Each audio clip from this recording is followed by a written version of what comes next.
नमस्कार, मैं हूं राज और आप देख रहे हैं प्योर पॉलिटिक्स। पश्चिम बंगाल से जो संकेत मिल रहे हैं उससे बड़ा स्पष्ट है कि इस बार का चुनाव ममता बनर्जी के लिए बड़ा ही मुश्किल है।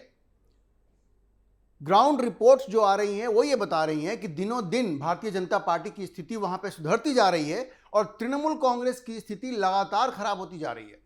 तृणमूल कांग्रेस की पकड़ वहां पे लगातार ढीली होती जा रही है और इस बात के पूरे संकेत मिल रहे हैं, इस बात की पूरी संभावना है कि इस बार जब 4 मई को परिणाम आएंगे तो ममता बनर्जी के 15 साल के कुशासन का अंत हो जाएगा।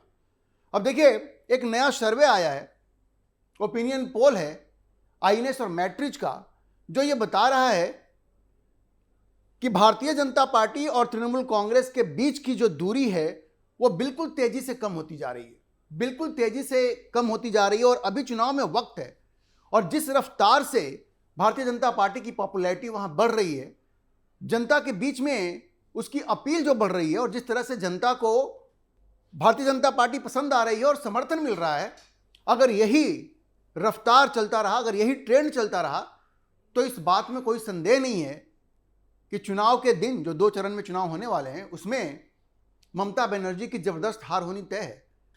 कहते हैं कि चुनाव में, जैसे हम लोग स्पोर्ट्स में भी, क्रिकेट में भी ये बात कहते हैं कि राइट टाइम पे पिक करना चाहिए, वो जो तेजी आती है ना, सही समय पे आनी चाहिए। अब ये चुनाव के वक्त जिस तरह से बीजेपी वहां आगे बढ़ रही है, उसकी पॉपुलैरिटी ऊपर जा रही है, उससे बड़ा स्पष्ट है कि चुनाव का दिन आते आते ये बिल्कुल एक स्पष्ट बहुमत में ये चुनाव उसी दिशा में जाता हुआ दिखेगा। अब देखिए, आईएनएस मैट्रिज का ये जो ओपिनियन पोल है वो ये बता रहा है कि तृणमूल कांग्रेस और भारतीय जनता पार्टी के बीच में अब सिर्फ 2% की दूरी रह गई है। अब समझिए कि भारतीय जनता पार्टी कितनी तेजी से आगे बढ़ रही है। यह ओपिनियन पोल कहता है कि आज की तारीख में तृणमूल कांग्रेस को 43% वोट मिल सकते हैं, जबकि भारतीय जनता पार्टी सिर्फ 2% पीछे है, 41%। दोनों के बीच में अंतर कितना है? सिर्फ 2% का। 43% तृणमूल कांग्रेस और 41% भारतीय जनता पार्टी का। और जो दूसरे बाकी अन्य दल हैं उनको 16% वोट मिलने की संभावना है। तो जिस तेजी से भारतीय जनता पार्टी वहां आगे बढ़ रही है और ये जो गैप था तृणमूल कांग्रेस और भाजपा के बीच में, जिस तेजी से ये गैप खत्म होता जा रहा है, और जब इस तरह की एजेंसी ये कह रही होती है कि ये गैप बहुत तेजी से खत्म हो रहा है, तो आप समझिए कि ग्राउंड पे सपोर्ट और भी ज्यादा है।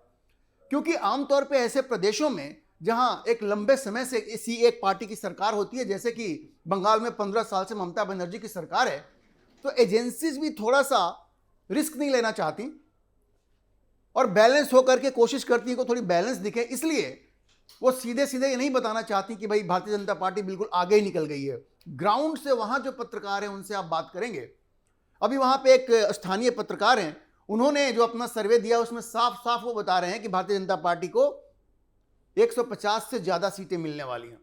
ये वहां पर जो लोकल पत्रकार हैं उनका ये आकलन है। जो बड़ी एजेंसी जो होती है थोड़ा सा डरती है, घबराती हैं कि लोग ये नहीं कहें कि भाई एक तरफा बात ये कर रहा है, लेकिन ये तो बता ही रहे हैं ना कि तेजी से भारतीय जनता पार्टी तृणमूल कांग्रेस को छू रही है। अब देखिए, ये जो ओपिनियन पोल है ये कहता है कि अगर इस वोट प्रतिशत को सीटों में बदल दें तो तृणमूल कांग्रेस को 140 से 160 सीट मिल सकती है। कितना? 140 से 160 तृणमूल कांग्रेस को। लेकिन भारतीय जनता पार्टी ज्यादा पीछे नहीं है। यह सर्वे कहता है कि भारतीय जनता पार्टी को 130 से 150 सीट मिल सकती है। मतलब जो अपर लिमिट है 150, वहां तो सरकार बन जाएगी। भाई, बंगाल में 294 सीट है, बहुमत के लिए आपको चाहिए 146। तो यह सर्वे कह रहा है कि भारतीय जनता पार्टी को 130 से 150 के बीच सीट मिल सकती है। तो अगर 130 से 150 के बीच में सीट मिलती है तो भारतीय जनता पार्टी की सरकार बन जाएगी। इसलिए मैंने आपको कहा कि सारे संकेत जो बंगाल से आ रहे हैं वो बता रहे हैं कि भारतीय जनता पार्टी तेजी से आगे बढ़ रही है और दोनों के बीच में जो गैप था वो गैप तेजी से बढ़ता हुआ दिख रहा है। और ये जो आईएनएस मैट्रिज का ओपिनियन पोल है वो भी उसी तरफ इशारा कर रहा है। 130 से 150 अगर भारतीय जनता पार्टी के बारे में ये ओपिनियन पोल बता रहा है तो 146 पे सरकार बननी है, तो जाहिर है भारतीय जनता पार्टी की सरकार वहां बन जाएगी। और जो बाकी के जो दल हैं उनके लिए वो कह रहे हैं कि 81 के आसपास सीटें उनको मिलेंगी। कि 81 से 86 के बीच में उनको सीटें मिलेंगी। तो ये जो ओपिनियन पोल है वो साफ साफ ये बता रहा है कि भी तृणमूल कांग्रेस का खेल बंगाल में खत्म होने वाला है और 4 मई को आप देखेंगे कि भारतीय जनता पार्टी पूर्ण बहुमत के साथ बंगाल में सरकार बनाने जा रही है। देखिए, जैसे जैसे ये संकेत वहां से आ रहे हैं, तृणमूल कांग्रेस के अंदर की बौखलाहट बढ़ती जा रही है। एक तो SIR जो वहां हुआ और 91 लाख नाम, लगभग 1 करोड़ नाम तो कट चुके हैं और भी नाम अभी कटेंगे। और ममता बनर्जी बिल्कुल बौखला गई हैं, क्योंकि ये वही नाम हैं जो मृत लोगों के नाम हैं, घुसपैठियों के नाम हैं, और इन्हीं लोगों के दम पे, इन्हीं नाम के दम पे तृणमूल कांग्रेस आज तक जीतती आई है। और आप गौर से देखेंगे इस डेटा को, तो जितने भी ऐसे जिले हैं जहां पे घुसपैठियों की बड़ी संख्या है, उन्हीं जिलों में ये नाम सारे कटे हैं। मालदा है, मुर्शिदाबाद है, नॉर्थ दिजनापुर है, बीरभूम है, ये सारे वो इलाके हैं। ममता बनर्जी को ये बात समझ में आ गई है कि इनके जितने फर्जी वोटर थे सबके नाम इस बार कट चुके। खुद भवानीपुर में, जहां से ममता बनर्जी इस बार चुनाव लड़ रही है, वहां 46,000 वोट कटे हैं। ये 46,000 वोट कटे हैं वहां पे, सिर्फ ममता बनर्जी की अपनी कॉन्स्टिट्यूएंसी में। और इससे पूरी तृणमूल कांग्रेस बिल्कुल बौखला गई है। अब देखिए, इस बौखलाहट में तृणमूल कांग्रेस का एक संसदीय दल डेरेक ओब्रायन के नेतृत्व में इलेक्शन कमीशन जाता है और chief election commissioner Gyanesh Kumar से मिलने जाता है और वहां पे उनके साथ बदतमीजी करता है, बेहुदगी से बात करता है। ये सब लोग तो बेहुदगी से ही बात करते हैं। खुद ममता बनर्जी आप अपना खो देती हैं, वो तो प्रधानमंत्री के लिए अब शब्दों का प्रयोग कर देती हैं। लेकिन अब कहते हैं ना कि हर किसी के सब्र का जो बांध होता है ना, टूट जाता है। तो हर किसी के सब्र का बांध टूट रहा है। आपने देखा होगा सुप्रीम कोर्ट ने कैसी लताड़ लगाई थी पश्चिम बंगाल की सरकार को, ममता बनर्जी की सरकार को, बंगाल के चीफ सेक्रेटरी को, DGP को, जो 7 जुडिशियल ऑफिसर्स को वहां पे अगवा करने की कोशिश जो हुई या बंधक बना करके जो रखा गया 9 घंटे तक। तो ममता बनर्जी बिल्कुल एक्सपोज हो गई हैं। सुप्रीम कोर्ट ने भी लताड़ लगाई कि ये सब आपका करा धरा है, आपने जो वो एक्शन नहीं लिया जो आपको लेना चाहिए था।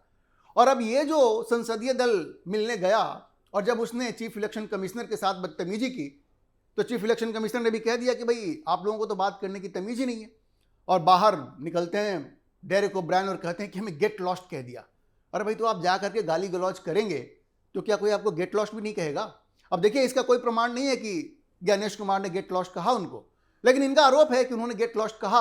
अगर कहा भी तो ठीक किया, बिल्कुल ठीक किया, क्योंकि इन लोगों को बात करने की तमीज नहीं है। खुद ममता बनर्जी हर लक्ष्मण रेखा को पार कर जाती हैं।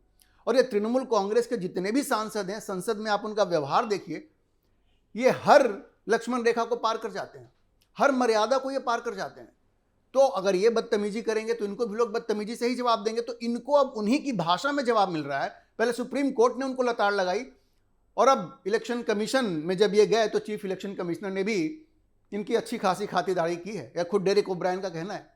अब देखिए, इस डेलीगेशन में कौन कौन थे? ये सब महान लोग थे। डेरेक ओब्रायन, जो हर मर्यादा को पार करने के लिए संसद में जाने जाते हैं। उसके अलावा कौन थी? सागरिका घोष, जिनको ममता बनर्जी ने सांसद ही इसलिए बनाया कि वो सुबह शाम नरेंद्र मोदी को गाली देती हैं, और उनके पति जो बड़े पत्रकार हैं उनका भी यही काम है। 9 PM के शो का इस्तेमाल ही वो अपनी पत्नी के लिए टिकट के लिए जुगाड़ लगाने में उन्होंने किया। वो जुगाड़ लगा लिया उन्होंने अपना 9 PM का शो करके। उसके अलावा मेनका गुरुस्वामी, उनके बारे में भी आप जानते हैं, और साकेत गोखले, ये सब मोदी को सुबह शाम गाली देने वाले लोग हैं। ये लोग गए और इन्होंने वहां पे चीफ इलेक्शन कमिश्नर के साथ भी बदतमीजी करने की कोशिश की। देखिए, चीफ इलेक्शन कमिश्नर ने डेरेक ओब्रायन और इनकी टीम को गेट लॉस्ट कहा कि नहीं कहा, इसका तो कोई प्रमाण नहीं है। लेकिन उसके बाद इलेक्शन कमीशन ने एक ट्वीट किया जिसमें साफ साफ कह दिया कि भाई अब बंगाल में कोई ये भय का माहौल नहीं रहेगा, भय, हिंसा, गुंडागर्दी ये सब नहीं चलेगी। और उसके बाद भी इनको जैसे आग लग गई कि ऐसी बात कैसे कह सकते हो। तो बिल्कुल सही तो कहा, चुनाव कोई भय के माहौल में तो नहीं हो सकता, हिंसा के माहौल में तो नहीं हो सकता। तो आप ये समझिए कि ममता बनर्जी पूरी तरह से एक्सपोज हो रही हैं और उनको अपना हार सीधे सीधे दिख रहा है। और वहां जितने इक्वेशन हैं वो भी ममता बनर्जी के खिलाफ जा रहे हैं। अच्छा देखिए, 91 लाख वोटरों के नाम कट गए हैं।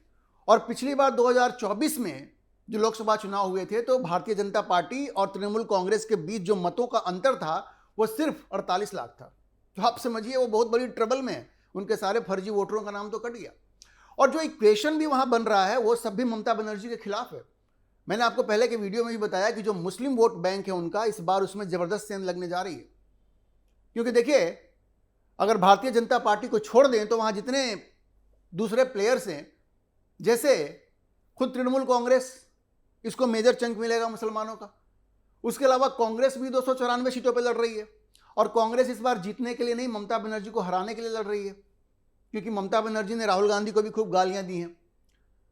जो रोल कांग्रेस ने दिल्ली में प्ले किया, दिल्ली विधानसभा के चुनाव में, वही रोल इस बार वो बंगाल में भी प्ले करने वाली है।